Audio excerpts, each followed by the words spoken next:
At one point in my life, I found myself living the life of a pleasure seeker. It was many years ago, maybe 2007. I found myself faced with 15 to 20 years in federal prison. But because of the legal system, I found myself on the street on bond.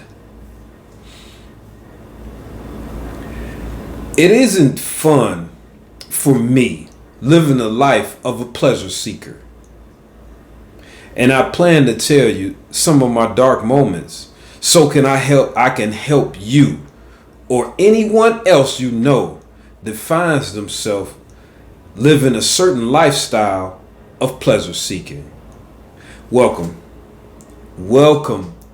This is Foundation for Elevation Station. My name is Leon Meredith, and we keep it real around here. And in case you haven't noticed, Cleveland is the city where I come from, so run, nah.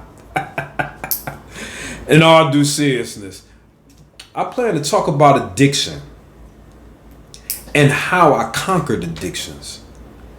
And we all say, hey, God did it, or I was part of a brotherhood, or in a certain group, organization helped me conquer those demons.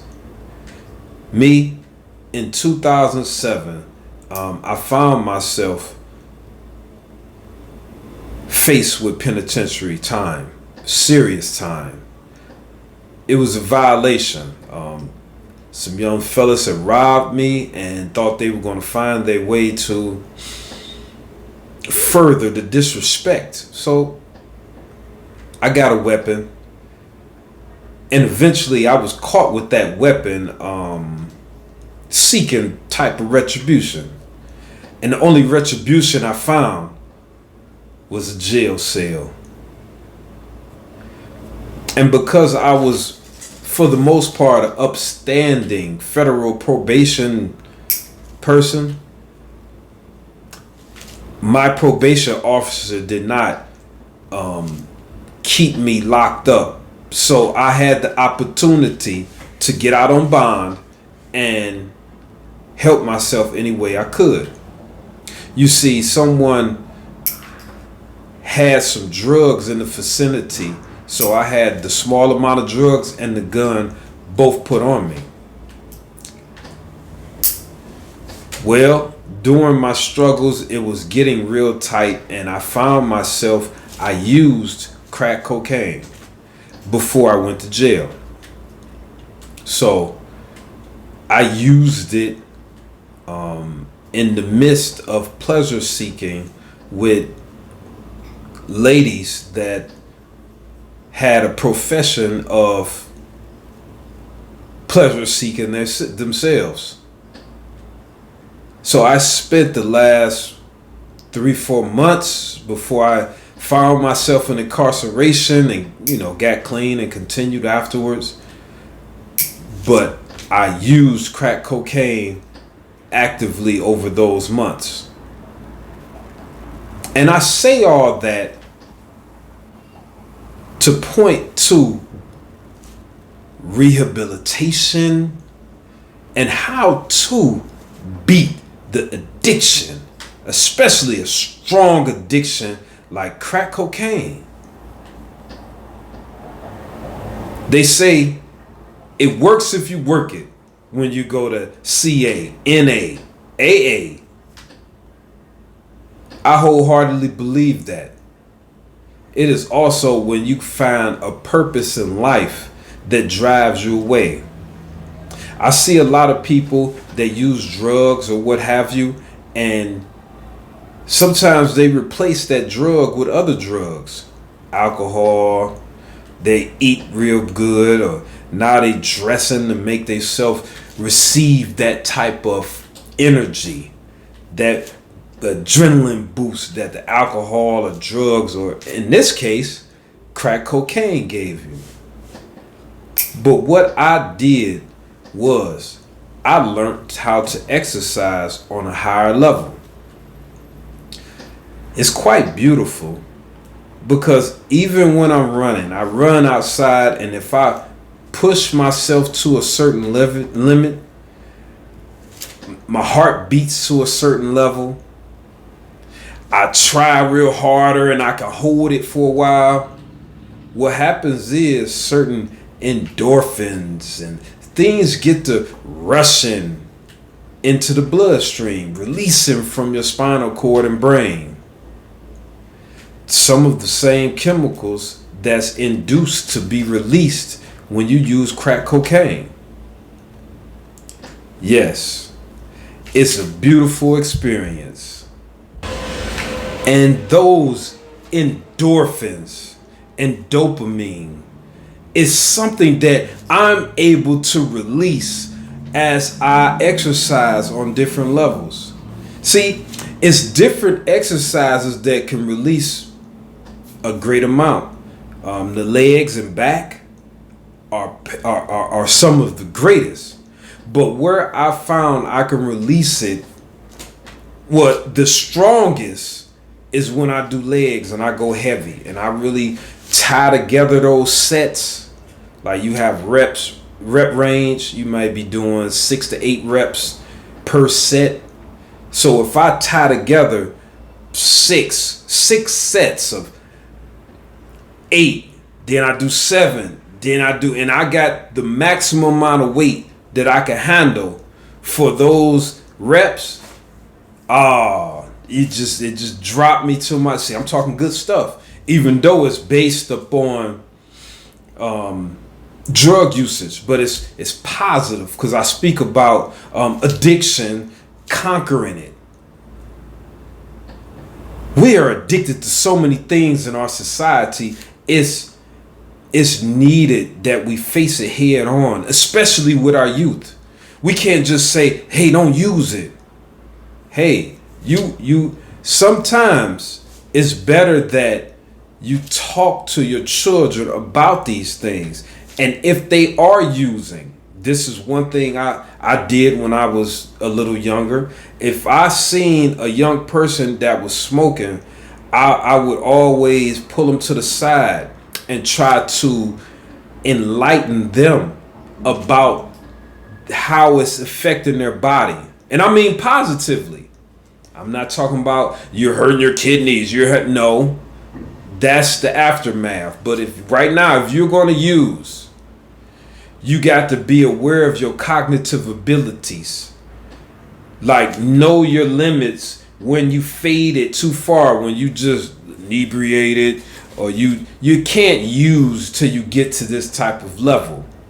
You got to recognize the subtleties of the high that's coming on. And I know this may be against our society norm, but this is my method. I think our children, or they sneaking and doing it. We have to first of all help them learn to use it better, and then let them know the damage it's doing to their body. We seen what happened when Nancy Reagan and they had this just say no movement. We see what happened. How we said just don't do it. We keep saying that don't be having sex. Like we can't approach it in that manner. We have to give them the knowledge to use it effectively. I wish I could teach children to talk about sex. I think it's necessary. And I'm talking about down to the act of the pleasuring component. Down to how so many, and don't take this offensively, but it's another addiction that we have, and we have to talk about this with our youth. Let alone if young ladies, it's certain things that must be talked about. You know, we're having children, and Children do damage to bodies, and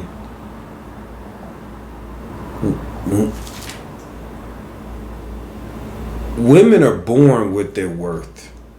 I hope I ain't going nowhere bad with this. I'm not. God be with me.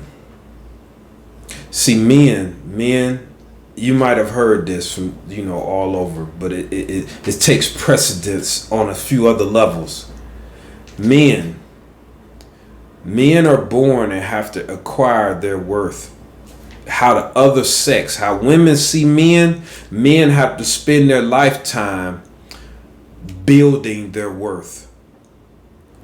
But how men see women are born with their worth, and you must protect it. See, this is why, like, female body count matter, or she has a lot of children, 3 or 4 children already. See, this matters when you think of a successful man, even if he's the trash man or works in the back of Amazon. Like,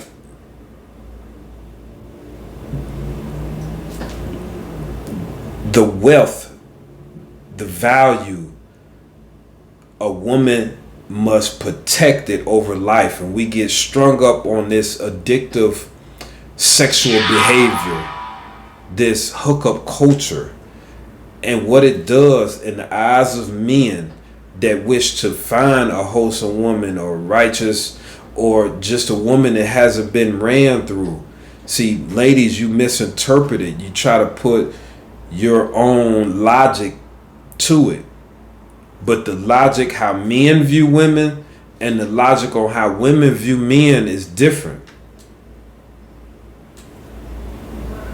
Your value is your moral code, your femininity, the way in which you carry it. If you're offering yourself to a lot of men in the hopes of finding pleasure, the addiction of having fun, when it comes to a man that's a legitimate prospect to find a loving woman, this affects the deal.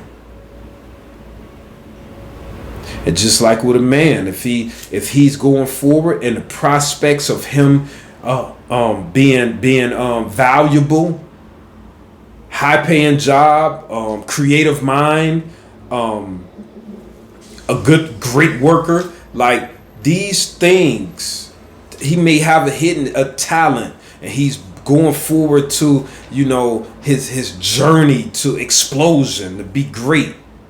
See, these are positive things. When a woman meets a man, she looking like, oh, he broke, but he gonna come up. I see it. He got it. If I can work with him, he gonna really be. But a man, like, okay, I want to start. She got all that. It's women look forward with the man, and man look backwards. Like, we can't force a woman to just look at it the way men look at it, just like vice versa. We got to conquer these addictions of life and hold off, have discipline. It all tied together. This is how I conquered my addiction. I took the discipline. I learned how to exercise on a high level. And I said, them same chemicals that crack cocaine give me, man, I can work out on an intense level and give it to myself. When I do some workouts, I'm telling you, it can last just like cocaine. 3-5 minutes. I could bust that set. I'll be like, oh, that's all right. And I kind of lag on my rest time. My rest time would get a little long. I'll be like, yeah. And it'd be a crack cocaine high because I have used it and I know. So it's not a book told me this. This just was real. And a book supports it. And let's conquer our addictions. We got some riding to do. We are gods, and we figuring this thing out a little more. I thank you for attending, because information is half the battle. When we apply that thing, it's time for us to ride. And I'm not trying to be all wordy and sound like no bourgeois. My name is Leon Meredith. And yes, I can hold office. I have the intelligence. I have the moral code. I have the drive. But I can get it how you live it in 2 a.m. too.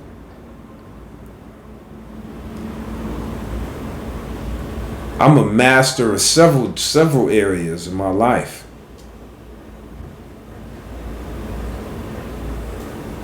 And I hope all of you and your children can grow to be greater than me.